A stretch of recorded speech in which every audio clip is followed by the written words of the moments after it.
The art of goal setting in just 7 steps to get a job done. Most people go in life without clearly defined goals, hoping to get lucky or encounter a happy coincidence. That's the main reason why people play lotteries, gamble, and play games that require the luck factor.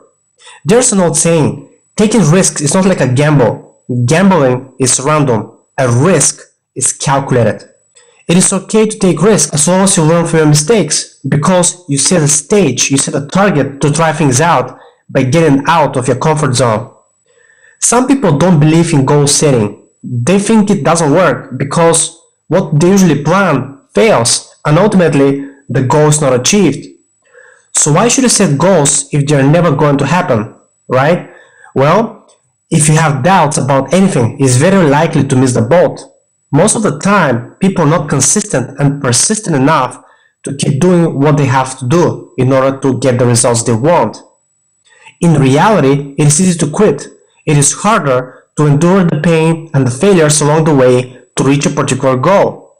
And I'm going to show you how this is done. You'll know better. So next time when someone comes to you and says, goal setting doesn't work, the chances are they haven't stayed enough to reach their targets. When you reach a goal, you get this kick to set even bigger and better ones along the way. It can become quite an addictive process. Successful people today set goals for at least 10 years ahead, and every year they make corrections on that 10-year plan by adjusting and tweaking things they have learned for that particular year. If you don't want to make a 10-year plan, or if you think it's too far out, just make a 5-year one. So when you set a goal for that long period of time, things are going to change. You have to be willing to be flexible with your goals because they are your targets anyway. In fact, goals represent a moving target because life is a dynamic process. In life, what matters the most is the experience before you reach a particular goal. Let me ask you a question. Have you watched a movie over and over again? You know how the movie will end, right? So why you keep watching it if you know how a particular movie is going to end? Well, it's not about a destination or the end result. It's not about knowing how things are going to turn out, but it's about the experience that counts to get to that destination. That's why you watch the movie repeatedly, because of the experience that it gives you. Now, having that said, let me give us a little quick exercise to set your goals properly. First, take out a sheet of paper and write down what you want to accomplish for the next 1 year or 12 months. Second, then make a list for the next 5 years. What you want to accomplish for the next 5 years, perhaps within your online business, within your profession, or whatever it happens to be. Third, then take another list for the next 10 years. And this is optional, by the way. Fourth, after you finish with all of it, with a 12-month goal list, with a 5 years goal list, and the 10-year goal list, after you finish with all of them, look at your 12-month goals and write down at least 3 reasons why you want to accomplish each on that sheet of paper. So for example, if you wrote down, let's say 10 different goals that you want to accomplish for the next 12 months, just state the 3 reasons why you want to accomplish each one of them.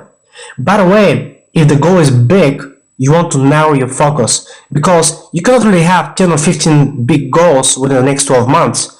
It usually takes time to achieve a single big goal. But if you have small ones, you may want to stack them up in your list. But the big ones, they have to be a few. That's very important because you're not going to have the time to actually implement and to reach that goal in that particular way. The more reasons you come up with, the more motivated you're going to be to make it happen. Most people find reasons why they cannot succeed, and that is wrong because they're setting the stage from the beginning for a disaster. By the way, when you write those reasons, don't write just one word.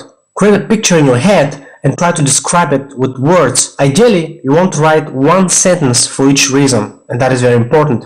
Notice how you feel as you communicate those reasons and how bad you want to reach that goal.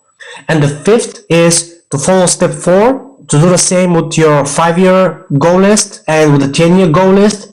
Find reasons why you want to achieve those goals for the next 5 years and for the next 10 years.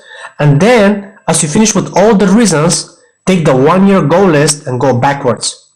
Let me give you an example. If your goal is to make, let's say, a live event a year from now, what do you have to do in order to make it happen?